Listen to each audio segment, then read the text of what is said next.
तृतीय भाव से छोटे भाई बहन का साहस, पराक्रम, लेखन, प्रकाशन, संपादन, परस्पर वार्तालाप और शरीर के अंगों में कान का और संचार के साधनों का सामान्य रूप से हम विचार करते हैं। इसका कारक छोटे भाई बहनों के लिए भी साहस, पराक्रम और पुरुषार्थ के लिए भी मंगल होता है। यदि तृतीय भाव का स्वामी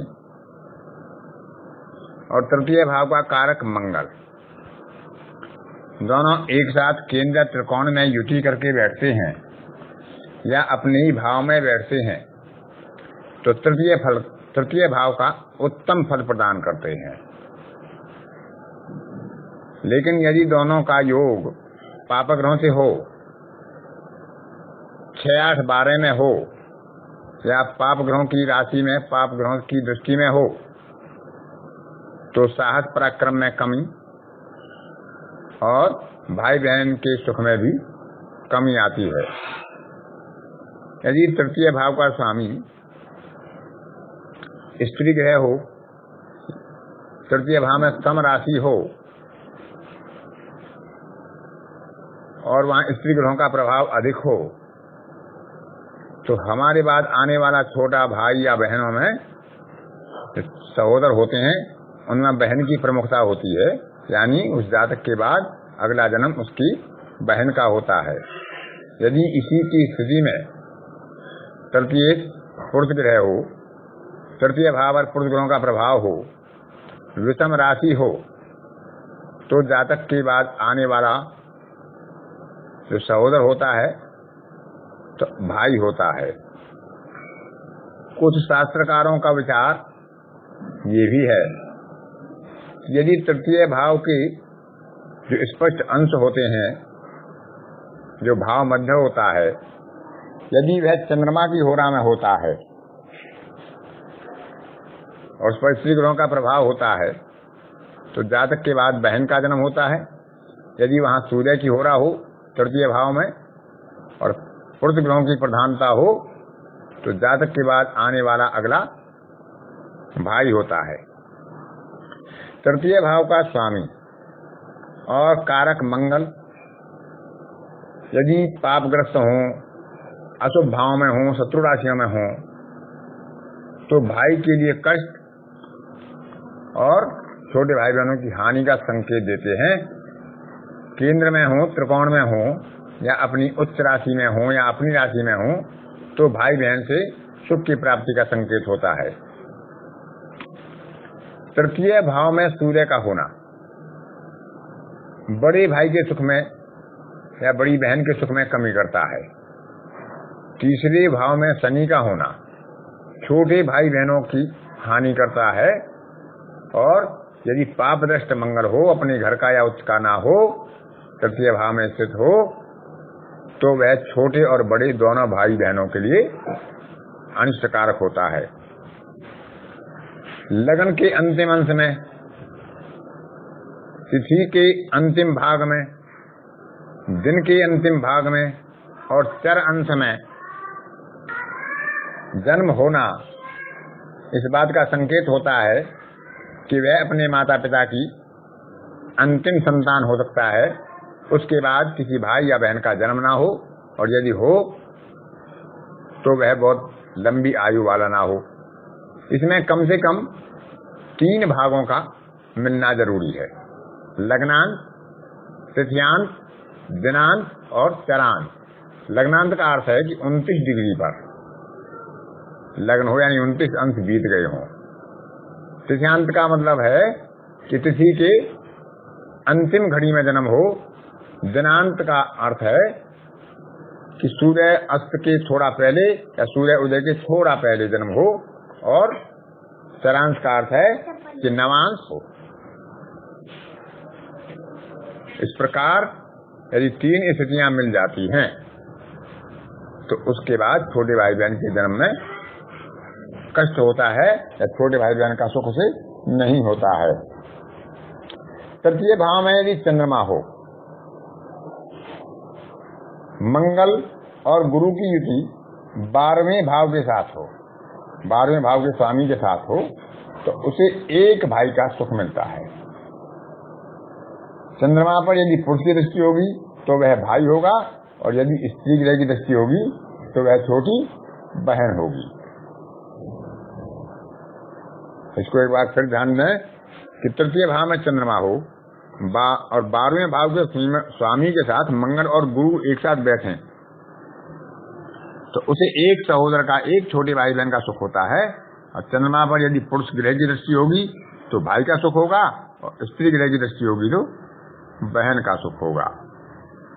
यदि तृतीय भाव में बुध बैठ जाए और तृतीय की युति चंद्रमा के साथ हो जाए और मंगल और शनि की युति हो जाए, तो उसको एक बड़ी बहन होती है, एक छोटा भाई होता है। और उसके बाद यदि तीसरा भाई होता है तो वह अल्पायु होता है, उसकी आयु बहुत ज्यादा लंबी नहीं रहती, उसका लंबा सुख उसे नहीं मिलता। मंगल राहु के साथ हो, क्योंकि मंगल तृतीय भाव का कारक है और राहु छाया ग्रह है, उसके साथ हो। तृतीय अपनी नीच राशि में हो तो यह स्थिति भाई बहन के सुख के लिए अच्छी नहीं है। बड़े भाई बहन का सुख प्राप्त होगा, लेकिन छोटे भाई बहन के सुख में कमी रहेगी। तीसरे भाव का स्वामी केंद्र में हो, मंगल त्रिकोण में हो, अपनी राशि में या उच्च राशि में हो, गुरु की उसके साथ युति या दृष्टि हो, तृतीय के साथ या मंगल के साथ, तो अनेक भाई बहनों का सुख, छोटे भाई बहनों का सुख उसे प्राप्त होता है। हर भाव की तरह हम देखेंगे कि भाव का बल क्या है, भावेश की स्थिति क्या है, कारक की स्थिति क्या है, और कारक से तृतीय भाव का भी विशेष विचार करेंगे। और कारक पुरुष की कुंडली में विशेष तीसरी राशि मिथुन राशि की स्थिति और उसके स्वामी की स्थिति का भी विचार करेंगे। चंद्र कुंडली से भी हम इसी प्रकार तीसरे भाव का विचार करेंगे, तब हम एक सम्यक दृष्टि देखकर उस भाव का निर्णय करें। राहु या केतु मंगल या षष्ठेश के साथ हो, या राहु केतु के प्रभाव में मंगल हो, या मंगल और राहु केतु के साथ तृतीय भाव में बैठ जाएं, तो जातक को कर्ण रोग की संभावना अधिक रहती है। तीसरे भाव में यदि मंगल बैठता है तो जातक को पुरुषार्थी साहसी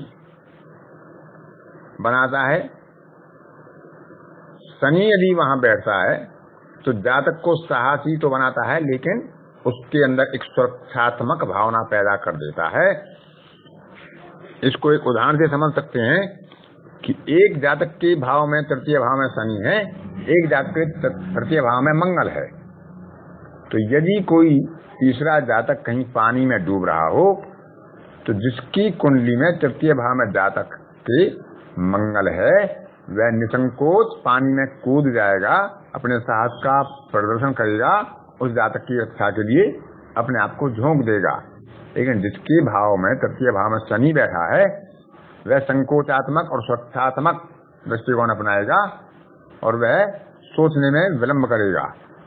तो शनि इसके तृतीय में होता है, वह सुरक्षात्मक दृष्टिकोण अपनाता है, और मंगल पुरुषार्थी और साहसी है, वह अपने साहस का तुरंत प्रदर्शन करना पसंद करता है। प्राचीन शास्त्रकारों ने भाई बहन की संख्या के बारे में भी विचार करने के लिए कुछ योग दिए हैं। तृतीय भाव का स्वामी, तृतीय भाव का कारक, तृतीय भाव में बैठने वाले ग्रह और तृतीय भाव में को देखने वाले ग्रहों के स्पष्ट अंशों को जोड़कर जितने नवांश की प्राप्ति होती है उस योग से, उतने भाई बहनों का सुख प्राप्त होता है। कुछ ज्योतिषकारों के अनुसार तृतीय भाव का स्वामी और कारक जितने नवांश में बैठे होते हैं, उन दोनों के नवांश को जोड़ लेते हैं और उतने भाई बहनों का सुख होता है। जैसे किसी का तृतीय भाव का स्वामी 12 डिग्री पर है तो चौथे नवांश में है, और मंगल 9 डिग्री पर है, तीसरे नवांश में है, तो उन्हें 7 भाई बहनों का सुख प्राप्त हो सकता है। अब जिन नवांश राशियों पर जन्म कुंडली में पुरुष ग्रहों का प्रभाव होगा उतने भाई, और जिन पर स्त्री ग्रहों का प्रभाव होगा उतनी बहनें, और जहां पाप ग्रह का प्रभाव ज्यादा होगा या जिसका स्वामी अस्त होगा उतना उसमें हीन कर देते हैं। ऐसा ज्योतिषकारों ने विचार किया है। लेकिन देश काल परिस्थिति का विचार इसमें हम अवश्य करें। जैसे आज के युग में कोई भी परिवार ज्यादा संतान का आकांक्षी नहीं होता, तो उस तरह से एक ज्योतिषी को विचार करना चाहिए। अब तृतीय भाव को देखते हैं तो यह द्वितीय भाव से तृतीय है।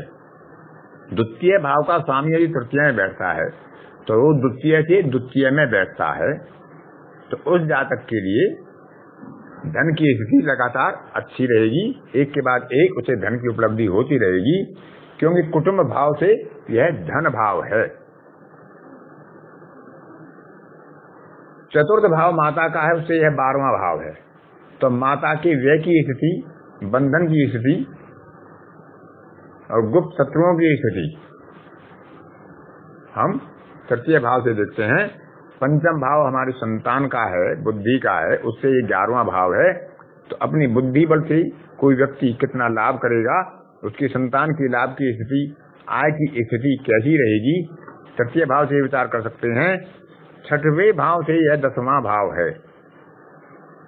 तो मामा के आय के साधन के लिए जो उसके कार्य व्यवसाय की स्थिति होगी, उसके यश मान प्रतिष्ठा की स्थिति होगी, उसको हम तृतीय भाव से विचार करते हैं। तृतीय भाव में यदि किसी की उच्च ग्रह या शुभ ग्रह या अपनी राशि का ग्रह बैठता है तो मामा के मान प्रतिष्ठा और कार्य व्यवसाय की दृष्टि से वह और बहुत उत्तम स्थिति हो जाती है। 7वां भाव हमारे जीवन साथी का है और उससे यह 9वां भाव है। जीवन साथी के भाग्य, धर्म, लंबी यात्राएं आदि का विचार हम तृतीय भाव से कर सकते हैं, उसका सामंजस्य बिठा सकते हैं, क्योंकि हर भाव का हर भाव से संबंध होता है। अष्टम भाव से ये अष्टम है, तो अष्टम से अष्टम है तो आयु का भाव, आयु की वृद्धि का भाव या आयु की हानि का विचार हम तृतीय से करते हैं। नवम से सप्तम है तो पिता के लिए यह स्थान मारक होता है। दसम से 6वां भाव है तो हमारे मान सम्मान, यश, प्रतिष्ठा, कार्य व्यवसाय में जो हमारी शत्रु बाधाएं होंगी उनका विचार तृतीय से होता है। इसी तरह 11वां भाव हमारे बड़े भाई बहनों का, मित्रों का है, उससे यह पंचम भाव है, तो उनका बुद्धि कौशल, उनका ज्ञान, उनकी मंत्रणा शक्ति, उनकी संतान सुख, इसका विचार हम तृतीय से करते हैं। और 12वां भाव गुप्त शत्रुओं का है, अस्पताल आदि का है, और उससे चौथा भाव पड़ता है तृतीय, तो उसमें हमारी स्थिति अस्पताल आदि में कैसे अस्पताल में हमें जाना पड़ सकता है, वो उच्च स्तर का होगा, निम्न स्तरीय होगा, हमें ज्यादा जाना होगा या कम जाना होगा, और गुप्त शत्रुओं के गृह और बौद्धिक सुख की प्राप्ति कैसी होगी, उसको हम विचार करते हैं। इस प्रकार हर भाव से हर विचार का, भाव से भाव का विचार करके आपस में सभी भावों का हम सामंजस्य बिठाते हैं।